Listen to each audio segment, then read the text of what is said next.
परमेश्वर भलो हुनुहुन्छ। म जस्ट स्क्रिन शेयर गर्ने छु।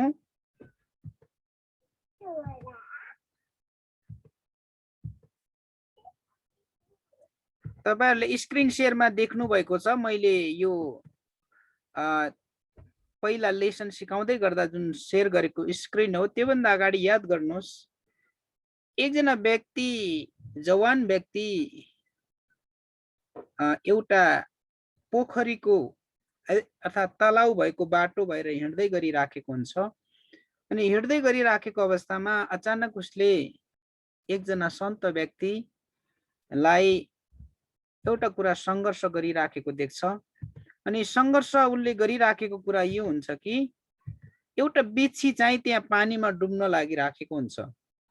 अनि त्यो एउटा सन्त व्यक्ति, एउटा सजन व्यक्तिले त्यो पानीमा डुबिराखेको त्यो बिच्छीलाई उसले बचाउन खोज्छ प्रियहरू। तर अचम्मको कुरा के छ भन्दाखेरि जब जब त्यो सन्तलाई बचाउन खोज्दै हुनुहुन्छ, के अरे त्यो बिच्छीलाई सन्तले बचाउन खोज्दै हुनुहुन्छ, समस्या के छ भन्दाखेरि जब जब त्यो सन्त एउटा सज्जन व्यक्तिले बिच्छीलाई बचाउन खोज्दा अनि त्यो बिच्छीको हातमा रक्तमा रगतै रगत लटपटिराखेको अवस्था हुन्छ। अनि तर यो दृश्य टाढैबाट एकजना जवान मानिसले देखिराखेको हुन्छ र अन्तिममा त्यो बिच्छीलाई त्यो सन्तले बचाउनुहुन्छ। तर त्यो सन्तको हातबाट धेरै रगत बगेको कारणले गर्दा मूर्छा पर्छ।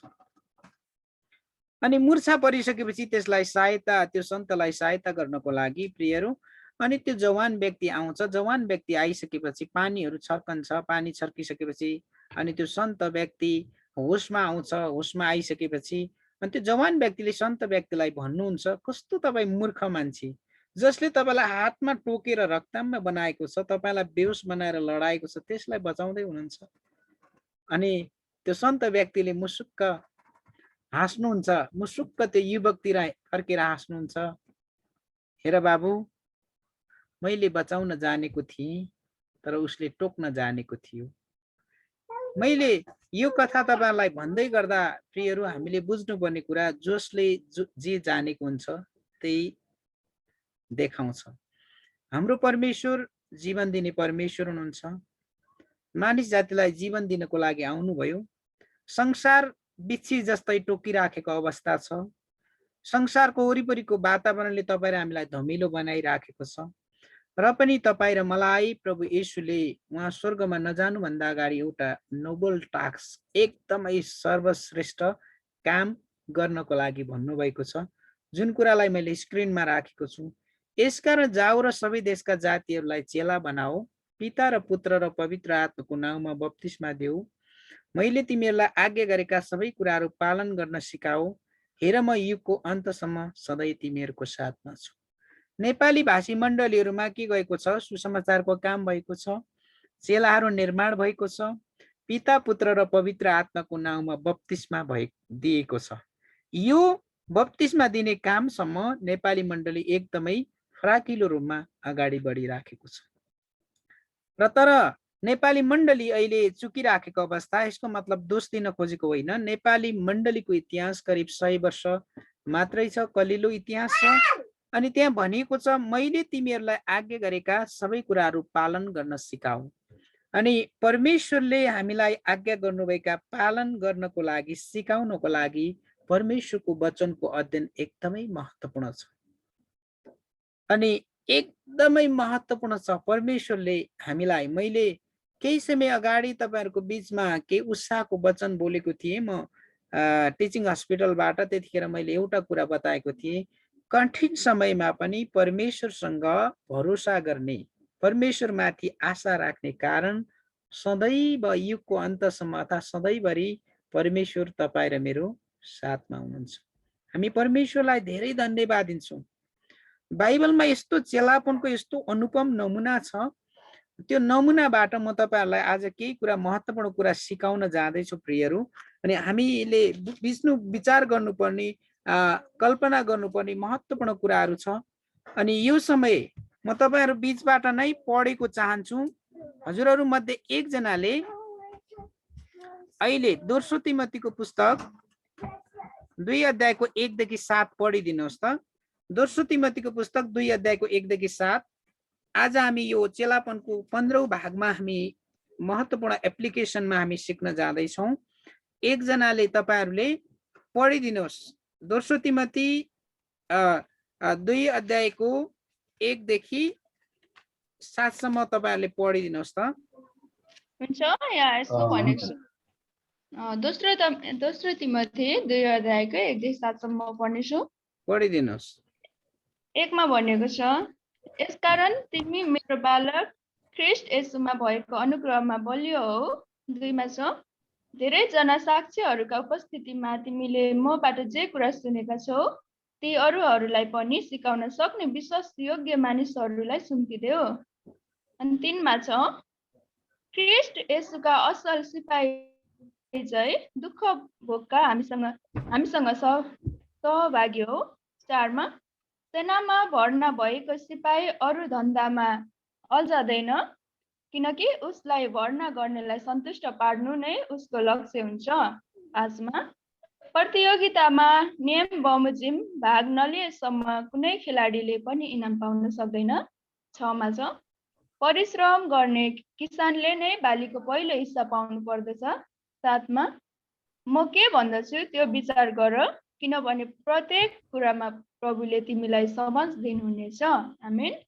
हुन्छ। वचन पढाइमा परमेश्वरले अनि हामी सुन्नेहरूलाई परमेश्वरले आशिष दिनुभएको होस्। याद गर्नुहोस् है, यो दोस्रो तिमोथीको पुस्तक लेख्दै गर्दा पावलको उमेर 60 वर्षभन्दा बढी भइसकेको छ। याद गर्नुहोस्, आज अलिक गहिरो प्रकारले हामीले सिकेको चेलापनका विषयहरूमा अलिक गहिरो प्रकारले म जाँदैछु। अनि तपाईलाई स्पष्ट थाहा छ, हामीलाई स्पष्ट थाहा छ, दोस्रो तिमोथीको पुस्तक पावलले रोमको झ्यालखानाबाट लेखेका हुन् र रोमको झ्यालखानामा यति कष्टको समयमा पावलले आफ्नो जीवनलाई व्यतीत गरेका छन्। प्रियहरू, यस्तो कठिन समयमा छन् पावलको घाँटीमा साङ्ला छ, हातमा साङ्ला छ, खुट्टामा साङ्लाले बाँधिएको अवस्थामा। अनि यो ईस्वीसम्म 66 देखि 67 को बीचमा लेखिएको पत्र हो र यसको मुख्य विषय भनेको चाहिँ दोस्रो तिमोथीको पुस्तकको मुख्य विषय भनेको प्रियहरू दृढ धैर्यता, अर्थात् कठिन समयमा पनि धैर्य भइरहनु पर्ने, धैर्यता भइराख्नु पर्ने विषय र पुरै दोस्रो तिमोथीको पुस्तकको उद्देश्य मण्डली बाहिर र मण्डली भित्रबाट झुटा शिक्षकहरूको सामना गर्न पावलले तिमोथीलाई सुसमाचारको रक्षा गर्न, वचन प्रचार गर्न, दुःख कष्ट सहन र आफ्नो जिम्मेवारी पूरा गर्न आग्रह दिन्छन्। म फेरि तपाईहरुको लागि एक पटक दोहोर्याउन चाहन्छु। अनि यो पुरै पत्रको उद्देश्य मण्डली बाहिर र मण्डली भित्रबाट झुटो शिक्षकहरूको सामना गर्न, सुसमाचारको रक्षा गर्न, वचन प्रचार गर्न, दुःख कष्ट सहन र आफ्नो जिम्मेवारी पूरा गर्नको लागि पावलले तिमोथीलाई के गर्छन्, यो उत्साह सहितको पत्र लेख्छन्। र पावल 60 वर्षभन्दा माथि पावलको उमेर भइसकेको छ। एफिससको मण्डलीमा जवान तिमोथीलाई यङ पास्टरको रूपमा एफिससको मण्डलीमा लाई अगुवाई गर्नको लागि पावलले तिमोथीलाई स्पष्ट निर्देशन दिन्छन् र स्पष्ट निर्देशन मात्रै होइन, पुरा उत्साह दिन्छन्। कमान्डमेन्ट आज्ञा गरेका छैनन्, आग्रह गरेका छन्। हेर तिमोथी, तिमीले यो गरेको म चाहन्छु, गर या मर, do and die, there is no answer. तिमीले गर्नै पर्छ भन्ने होइन। परमेश्वरले उहाँको सेवा गर्नको लागि कहिले पनि तपाईहरु मलाई घाँटी समातेर गर्नै पर्छ, do and die, there is no answer परमेश्वरले गर्नुहुन्न। तर बाइबलमा पुरानो करारमा यस्तो कन्डिसन पनि छ, परमेश्वरको सेवा गर्नको लागि तपाईलाई थाहा छ योना अगमवक्तालाई अनि निनवेमा भएका मानिसहरूको बारेमा सुसमाचार सुनाउन र पश्चाताप गर्नको लागि पठाउनु भयो। तर योनाले परमेश्वरको अटेरी गरेको कारणले गर्दा समुद्रमा फ्याँकियो, 3 दिन 3 रात माछाको पेटमा बस्न पर्यो। त्यसपछि पश्चाताप गर्यो। फेरि निनवे को शहरमा जाँदाखेरि 1,20,000 भन्दा बढी मानिसले पश्चाताप गरेर परमेश्वरमा फर्के। यदि परमेश्वरले तपाईँ र मेरो जीवनमा काम गर्न चाहनुहुन्छ, एनी हाउ उहाँको सेवा गर्न चाहनुहुन्छ भने परमेश्वरले त्यो गराउनुहुन्छ। तर परमेश्वरले बाध्य पार्नुहुन्न, घाँटीमा कठालो समात्नुहुन्न। तर त्यसको लागि मैले बेला बेलामा भन्ने कुरा, नट फ्रम द हेड, टाउकोबाट दिमागबाट होइन, बट फ्रम द हार्ट, हृदयबाट हामी कुनै कुरा गर्न चाहन्छौँ भने प्रियहरू अनि त्यही कुरामा तपाईँ र हामी सफल हुन्छौँ। यो कुरालाई तपाईँ र हामीले बुझ्न पर्छ, स्पष्ट बुझ्न पर्छ। अब म तिमोथीको बारेमा अलिकति तपाईँहरूको बिचमा कुरा गर्दै गर्दाखेरि तपाईँहरू मैले बुझ्नै पर्छ। पावलको बारेमा धेरै बताउँदिनँ, किनकि पावलको बारेमा तपाईँले पहिला पनि सुन्नुभएको छ, सिक्नुभएको छ। लुस्रा भन्ने सहरका जवान मानिस, 17-18 वर्षको उमेरको व्यक्ति। लुस्रा भन्ने अहिले टर्की भन्ने देशमा पर्छ। र पावल चाहिँ के अरे तिमोथी चाहिँ प्रेरित पावलका प्रिय साथी र सहयोगी थिए अनि घनिष्ठ चेला थिए।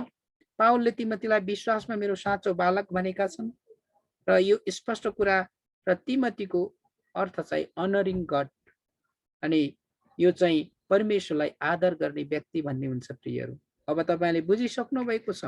हामीले कुनै पनि कुराहरू सिक्दै जाँदा बढ्दै गर्दाखेरि दोस्रो तिमोथी 2:1-7 हाम्रो जीवनमा हामीले लागू गर्नुपर्ने महत्त्वपूर्ण कुराहरू म तपाईँहरूको बिचमा बताउन चाहन्छु। अब याद गर्नुहोस्, यहाँनिर विश्वासयोग्य मानिसलाई जिम्मेवारी सुम्पनु।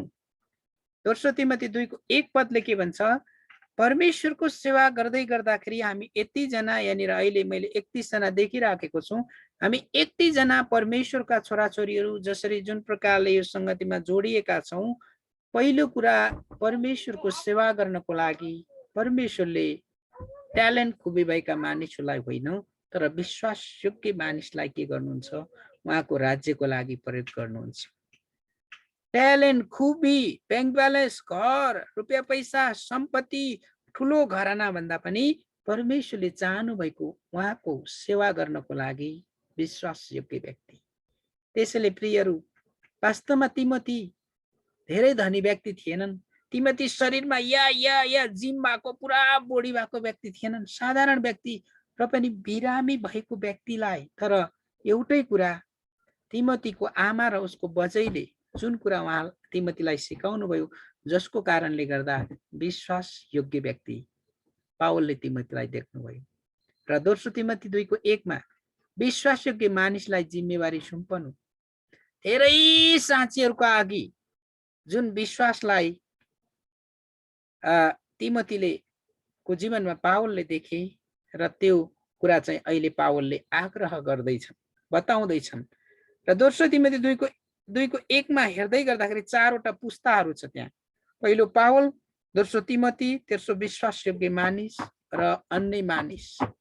यो 4वटा पुस्तामा, अनि म धेरैचोटि भन्ने गर्छु, विश्वासी परमेश्वरसँगै येशूको आगमन पछि सँगै जान्छ कि जाँदैन ग्यारेन्टी छैन, तर चेला पक्का येशूसँगै रहनेछ। चेला ग्रीक भाषाको माथेटस भन्ने शब्दबाट आएको, जसको अर्थ सिकारु, विद्यार्थी वा गुरुलाई पछ्याउने भन्ने हुन्छ। मैले पहिला बताएँ कि बताएन, हिजो हामीले महत्त्वपूर्ण वचन सिकेका छौँ। 16 वर्षसम्म अनि वैदिक धर्मशास्त्र पढेका हाम्रो पण्डित माधव उपाध्याय, अनि यो संस्कृतको गुरु भन्ने शब्द, गु भनेको अन्धकार, रु भन्ने हटाउने, अन्धकारलाई हटाउने असल गुरु येशू प्रभु हुनुहुन्छ। तर आज तपाईँ र हामीलाई दिनुभएको वरदानहरू बारेमा अनि बोलाउटको बारेलाई हेर्दाखेरि तपाईँ र हामीले जहिले पनि यदि साँच्चीकै हाम्रा पुस्ताका मानिसहरूलाई परमेश्वरको सेवामा अगाडि बढाउँदै लाने हो भने हामीले पनि पावल, तिमोथी विश्वासयोग्य मानिस र अन्य मानिस, फर एक्जाम्पल उदाहरणको लागि तपाईँको मण्डलीको पास्टर पावल हुनुहुन्छ, तपाईँ तिमोथी हुनुहुन्छ, तपाईँले सिकाउने घरेलु सङ्गतिका अगुवाहरू विश्वासयोग्य हुन सक्छन्, मानिस हुन सक्छन्, र अन्य मानिस भनेको त्यो सङ्गतिमा सहभागी मानिसहरू। यदि तपाईँ र मैले यदि आज यो प्रकारले जेनेरेसनलाई हामीले खडा गरेर अगाडि बढ्यौँ भने प्रियहरू, परमेश्वरले तपाईँ र मेरो जीवनबाट ठुलो काम गर्नुहुन्छ। अब पहिलो कुरा, 3वटा महत्त्वपूर्ण एप्लिकेसनहरू सिपाही, अनि म तपाईँहरूलाई पढेर सुनाउन चाहन्छु 3 र 4 पद। यहाँनिर यति महत्त्वपूर्ण पद छ, ख्रीष्ट येशूका असल सिपाही चाहिँ दुख भोगमा हामीसँग सहभागी हौ। सेनामा भर्ना भएको सिपाही अरू धन्दामा अल्झदैन, किनकि उसलाई भर्ना गर्नेलाई सन्तुष्ट पार्नु नै उसको लक्ष्य हुन्छ।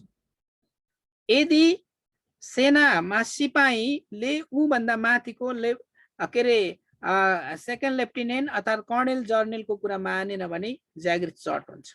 ओ सर, सरी, म गर्दिनँ, म सक्दिनँ भन्नै पाउँदैन। त्यही कारणले तपाईँ र हामी ख्रीष्ट येशूका असल सिपाहीहरू हौँ। तर परमेश्वरले do and die there is no answer, गर या मर, प्रश्न गर, कहिले पनि भन्नुहुन्न। भनाइको अर्थ सिपाही जस्तै आज्ञाकारी व्यक्ति भयौँ भने पृथ्वीमा रहँदा हामीलाई आर्थिक रूपमा पनि परमेश्वरले आशिष दिनुहुनेछ र परमेश्वरको राज्यमा जाँदै गर्दाखेरि दोस्रो आगमनपछि हामी येशूसँगै रहनेछौँ। अनि यस पृथ्वीमा हामीले अगुवा पास्टरहरूको काम गर्नुको कारण के छ त? फाइदा के हो त? हामी येशूसँगै एक दिन सँगै रहनको लागि, धेरै धन सम्पत्ति थुपार्नको लागि, ब्याङ्क ब्यालेन्स र गाडी र बङ्गला आफ्नो ठाउँमा छ। अनि तपाईँहरू हामीलाई थाहा छ यस्तो पेन्डामिकको समयमा हामी जीवन बिताइराखेका कष्टकर जीवन। हिजो पास्टर शङ्कर थापाले भन्दै हुनुहुन्थ्यो एउटा सेवकाई गर्ने व्यक्तिको परिवारमा के छ, खाना बिहान बेलुका छाक टार्न नभएर अनि कठिन भइराखेको छ प्रियहरू। अनि म तपाईँलाई उत्साह दिन चाहन्छु, हरेक चेलाले गर्नुपर्ने 3टा अर्का कामहरू छन्। अनि इङ्ग्लिसमा यो भनाइ छ, अनि के अरे 3मा के अरे 3टा कुरा छ इङ्ग्लिसमा, त्यसलाई नेपालीमा पनि भन्नेछु। पहिलो कुरा प्रेयर, प्रार्थना। अनि दोस्रो कुरा गिभ, के अरे दिनु। तेस्रो कुरा गो, जानु। Prayer, give and go. हामी प्रार्थना गर्ने, प्रार्थना गर्यौँ अनि उसको खाँचो छ, तपाईँसँग 2-4 पैसा छ, तपाईँले प्रार्थना गर्नुभयो र तपाईँले यदि त्यो प्रार्थनालाई काममा लगाउनु भएन भने अर्थ हुँदैन प्रियहरू। अनि याकुबले त्यही भन्छन्, यदि विश्वास काममा प्रकट भएन भने त्यो विश्वास मृत हुन्छ। विश्वास त के गर्छन् रे, भूतात्माहरूले पनि गर्छन्, थर थर थर काप्छन्, तर उनीहरूले के गर्दैनन्? आज्ञा पालन गर्दैनन् प्रियहरू, आज्ञा पालन गर्दैनन्। येशू नै परमेश्वर हुनुहुन्छ भन्ने कुराको बारेमा भूतात्माहरूलाई पनि थाहा छ, तर के गर्दैनन्? उनीहरूले आज्ञा पालन गर्दैनन्। त्यसैले हामीले बुझ्नुपर्ने कुरा, याकुब 1:22ले भन्छ, वचन सुनेर मात्रै आफैलाई धोका नदेऊ, वचन पालन गर्ने हो आज्ञाकारी व्यक्ति। प्रियहरू, यी पुस्ताका मानिसहरूमा हामी जति पनि यहाँ जवान दाजुभाइ दिदीबहिनीहरू छौँ, अनि हामीले निरन्तर रूपमा प्रार्थना गरौँ, प्रभु मलाई सिपाही जस्तै आज्ञाकारी व्यक्ति बनाऊ, सिपाही जस्तै आज्ञाकारी व्यक्ति बनाउनुहोस्। म तपाईँलाई चुनौती दिन चाहन्छु र उत्साह दिन पनि चाहन्छु, र तपाईँ र मेरो सबैभन्दा ठुलो सफलता दैनिक जीवनमा आनन्द र शान्तिका साथ जीवन बिताइराखेका छौँ भने त्योभन्दा ठुलो सम्पत्ति तपाईँ र मेरो जीवनमा केही पनि छैन। र परमेश्वरले आज्ञा पालन गर्ने व्यक्तिहरूको जीवनमा आत्मिक आशिष पनि खन्याउनुहुन्छ अनि भौतिक आशिष पनि खन्याउनुहुन्छ। येशूले भन्नुभयो, यदि तिमी सानो कुरामा विश्वासयोग्य भयो भने तिमीलाई चाहिँ ठुलो कुराको जिम्मेवारी दिनेछ। अनि यो कुरालाई तपाईँ र हामीले महसुस गरौँ प्रियहरू। जब हामी यो कुरा गर्नको लागि अघि बढ्छौँ अनि त्यसपछि तपाईँ र मैले बुझ्नुपर्ने कुराहरू दोस्रो हो। म फेरि पनि यो 5 पद पढ्न चाहन्छु, याद गर्नुहोस्। प्रतियोगितामा नियम बमोजिम भाग नलिएसम्म कुनै खेलाडीले पनि इनाम पाउन सक्दैन। अनि तपाईँ र हामी ईसाईहरूको जीवन अनुशासित जीवन हो। परमेश्वरले सृष्टि गर्नुभएका सबै कुराहरूको के छ, आफ्नै सबै कुराहरूको आफ्नै व्यवस्थितपना छ। यहाँनिर तपाईँले नेपालको पौडी खेलाडी जवानी अवस्थामा 18-20 वर्षको छोरीले पौडी खेल्ने कुराहरूमा एकदमै ठुलो सफलता हासिल गर्नुभयो। मलाई लाग्छ 60-65 लाख त उहाँले त्यो खेलबाटै सरकारबाट पुरस्कार पाउनुभयो। अनि यो कुरा के भएको कारणले गर्दा अनुशासित प्रकारले, यदि यो गौरीका सिंह भन्ने छोरीले यदि अनुशासित प्रकारले यो कुरा नगर्नु भएको भए त्यो खेलमा हासिल गर्न सक्नुहुन्थ्यो। त्यसै गरी तपाईँ र म पनि परमेश्वरको राज्यमा अनुशासित खेलाडीहरू हुनुपर्छ। अनि हामीले केही समय अगाडि सिकेका थियौँ, पावल चाहिँ एकदमै असल धावक हुन्। Apostle Paul was the good runner, किनकि दोस्रो तिमोथी 4:7ले भन्दछ, अनि मैले उत्तम लडाई लडेको छु, मैले मेरो विश्वासलाई बचाइराखेको छु र मैले मुकुट पाउनको लागि म योग्यको छु।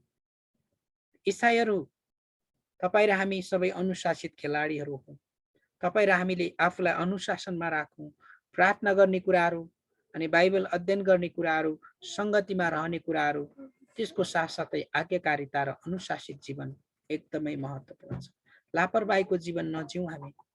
लगाउने कुराहरूदेखि लिएर, खाने कुराहरूदेखि लिएर, सुरक्षाको कुराहरूदेखि लिएर अनि अहिले ओ परमेश्वर मेरो साथमा हुनुहुन्छ, हो हाम्रो साथमा परमेश्वर सधैँभरि साथमा हुनुहुन्छ।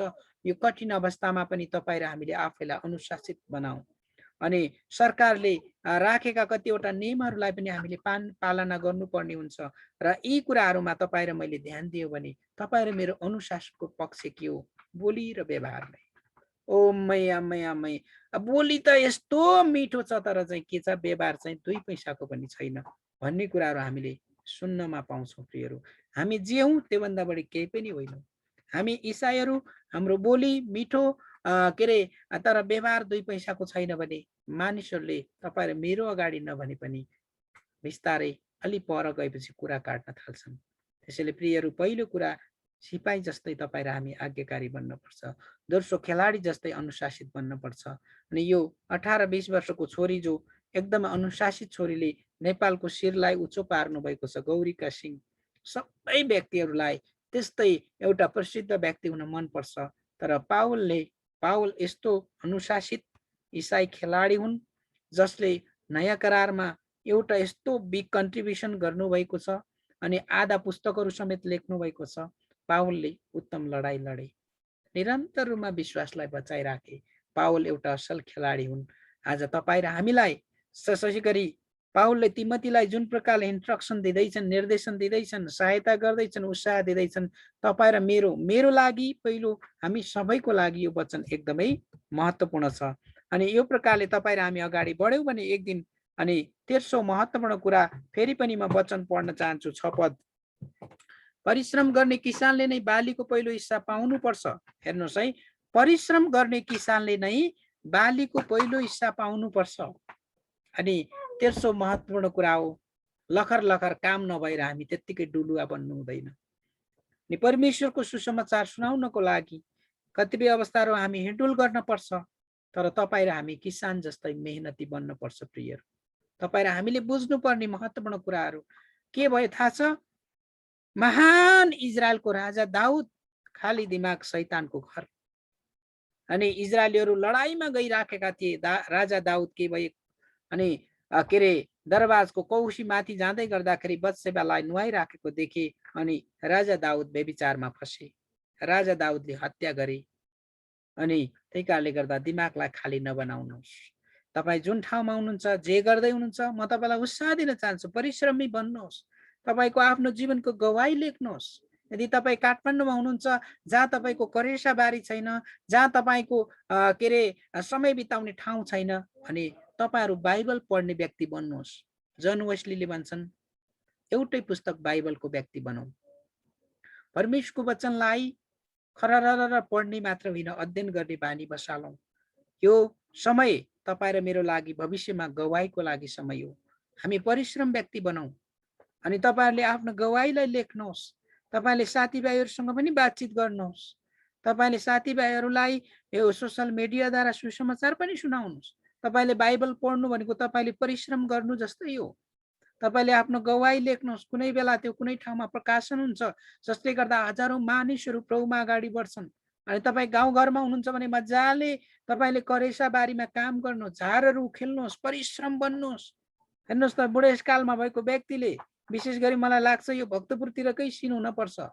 मैले यहाँनिर देखिरहेको भक्तपुरमा यति धेरै मेहनती छ। अनि भक्तपुर दुईटा कुराको लागि प्रसिद्ध प्रियहरू, एउटा टोपी, दोस्रो चाहिँ जुजु दाउ, किङ कर भन्छ।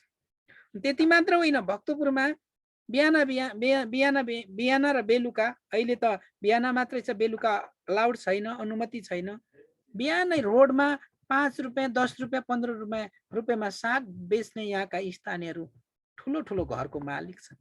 के गरेको कारणले? परिश्रम गरेको कारणले। तपाईँ हामी अल्छी बन्नु हुँदैन प्रियहरू। अल्छी पनि तपाईँ र मेरो जीवनको एउटा असफलता हो।